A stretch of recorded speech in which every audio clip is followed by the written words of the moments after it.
بسم اللہ الرحمن الرحیم۔ ماموں نے بہانہ بنا دیا کہ ان کے سر میں درد ہے، اس لیے وہ ریسٹ کر رہی ہیں۔ کرن جاؤ کولڈ ڈرنکس بھی لے کر آؤ، میں نے فریزر میں رکھی ہیں۔ لوازمات پر نظر ڈالتے ہی کولڈ ڈرنکس کی عدم موجودگی پر انہوں نے کرن کو دوڑایا تو وہ کچھ دیر بعد خالی ہاتھ لوٹ آئی۔ لے کر نہیں آئیں؟ ماموں سے پہلے ہی سدرا نے استفسار کیا۔ امی کہہ رہی ہیں کل لاہور والے مہمان آئیں گے تو وہ ان کے لیے ہیں۔ وہ چھوٹی تھی، زیادہ باتیں بنانا نہیں آتی تھیں، سو ممانی کا جواب منوعان آ کر نشر کر دیا۔ ماموں جی بھر کر شرمندہ ہوئے۔ یہ بہت شرارتی ہے، ایسے ہی جھوٹ بول دیا۔ میں لے کر آتی ہوں۔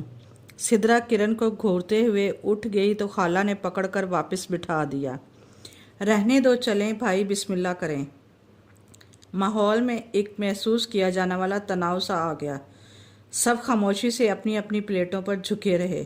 بچوں نے بھی کوئی شرارت نہیں کی، البتہ سجاد کو اپنا ادھار نہیں بھولا تھا۔ زینی نے آنکھوں کے اشارے سے ہی معذرت کر لی۔ اب ممانی کے کچن میں جا کر اتنا حق جتانے کی ہمت اس میں نہیں تھی۔ زینی تم بھی چلو نا، بچوں کے کپڑے طے کر کے بیگ میں رکھتی خالہ رضیہ نے رسالہ پڑھتی زینی سے کہا تو اس نے پھر کبھی کہہ کر ٹال دیا، مگر آج وہ بھی ٹلنے کا ارادہ نہ رکھتی تھی۔ نہیں، اس بار تمہارا کوئی بہانہ نہیں چلے گا، میں تمہیں ساتھ لے کر ہی جاؤں گی۔ اور پھر اماں کی اجازت اور بچوں کے بے حد اصرار پر اسے ہاں کرتے ہی بنی۔ دوسری منزل پر خالہ کی رہائش تھی۔ پہلی پر اس کی ساس جٹھانی اپنے 3 بچوں، 2 بیٹے اور 1 بیٹی کے ساتھ رہتی تھی۔ ان سے مل کر اوپر آئی۔ درمیان میں کھلا صحن تھا، سامنے 2 کمرے، برآمدہ، صحن کے دائیں جانب سیڑھیاں اور بائیں جانب واش روم۔ اس سے آگے 2 کمرے، 1 کچن اور دوسرا بیڈ روم، اور ان سے آگے اوپن ٹیرس تھا۔ وہ دروازہ کھول کر ٹیرس پر چلی آئی۔ کین کی 4 کرسیاں اور ٹیبل ٹیرس کے عین وسط میں رکھا تھا۔ دیوار کے ساتھ گملوں کی قطاریں تھیں۔ اسی حصہ کے اوپر خالہ کی دیورانی کا پورشن تھا، 2 کمرے، برآمدہ اور کچن۔ وہ اس کی آواز سن کر نیچے ملنے آئی تھی اور پھر اپنا گھر دکھانے اوپر لے گئی۔ ابھی حال ہی میں وہ اور رضیہ خالہ اپنی ساس اور جٹھانی سے علیحدہ ہوئے تھے۔ کچھ دیر ان سے گپ شپ لگا کے جب نیچے آئی تو انکل بھی آ چکے تھے۔ ڈنر سب نے مل کر کیا۔ عشاء کی نماز ادا کرنے کے بعد جب وہ کمرے میں آئی تو بچوں نے اسے گھیر لیا۔ زینی آپ ہی کہانی سنائیں، اور انہیں کہانی سناتے سناتے وہ خود جانے کب نیند کی وادیوں میں اتر گئی، مگر کچھ ہی دیر میں خالہ نے اسے جھنجھوڑ کر جگایا۔ وہ نیند سے بوجھل پلکیں جھپکاتی بمشکل اٹھ کر بیٹھی تو وہ دودھ سے بھرا گلاس لیے کھڑی تھیں۔ خالہ پلیز دہی بڑے اور آئس کریم کے بعد اب بالکل گنجائش نہیں، یہ ہے ہی کتنا سا، چلو شاباش جلدی ختم کرو، ذرا جو اس کے ملتجی لہجے کا خالہ پر اثر ہوا ہو۔ اچھا رکھ دیں، میں پی لوں گی۔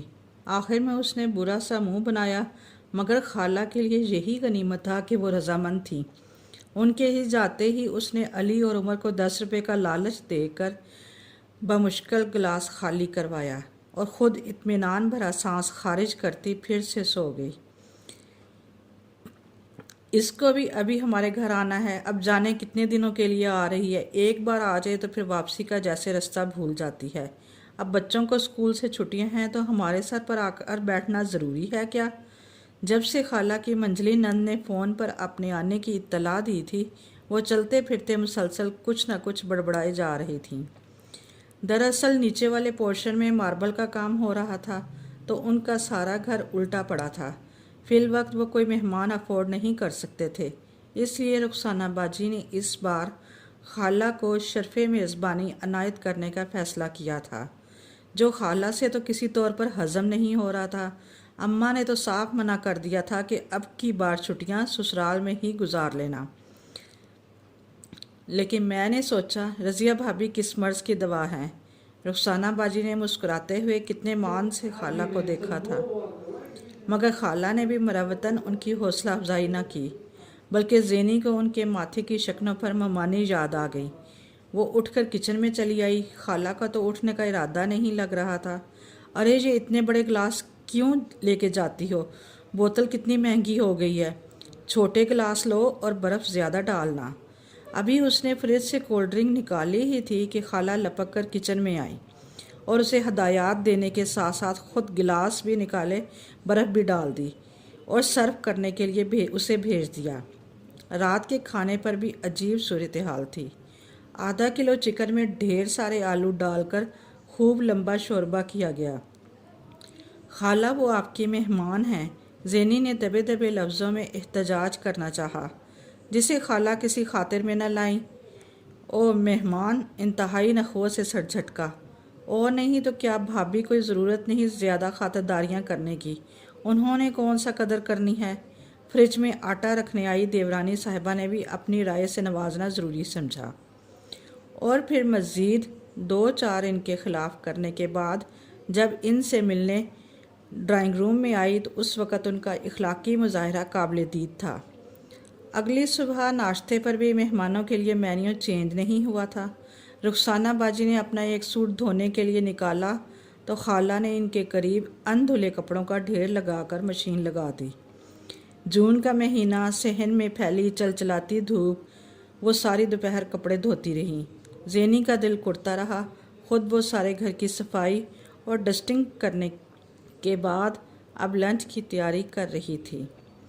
روٹیاں پکاتے ہوئے انہیں آواز دی، باجی پہلے آ کر کھانا کھا لیں، یہ کپڑے تو دھلتے ہی رہیں گے۔ میں پہلے نہا لوں پھر آتی ہوں۔ وہ بیگ سے کپڑے نکالنے اسٹور میں گئیں تو خالہ نے واش روم سے شیمپو لا کر کچن میں رکھ دیا۔ اتنا مہنگا ہے، ان کے لیے تو نہیں لا کر رکھا ہوا، ابھی خود نہا کر پھر بچوں کو بھی نہلائے گی، موٹر چلائے بغیر تو واش روم میں قدم ہی نہیں رکھتی۔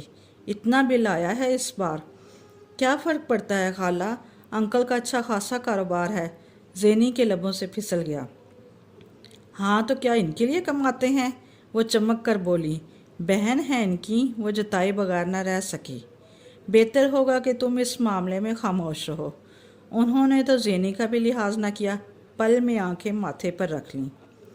آج اتوار تھا، انکل گھر میں تھے اور بہن کے لیے ان کی ناز برداریاں خالہ سے برداشت نہیں ہو رہی تھیں۔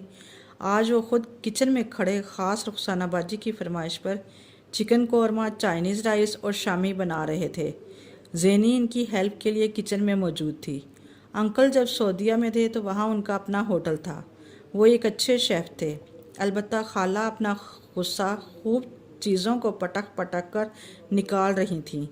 1 گھنٹے بعد تمام لوازمات ڈائننگ ٹیبل کی زینت بن چکے تھے۔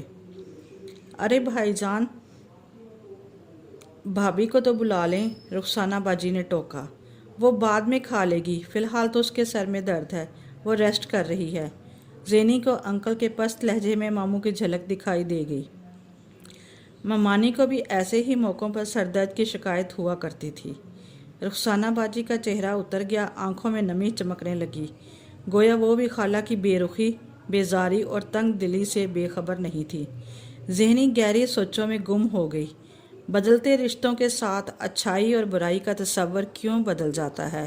اپنے حقوق کے لیے تو ہم بڑا احتجاج کرتے ہیں، اور جب ہم فرائض کی ادائیگی کا وقت آئے تب اکثر ہمارے سر میں درد ہونے لگتا ہے۔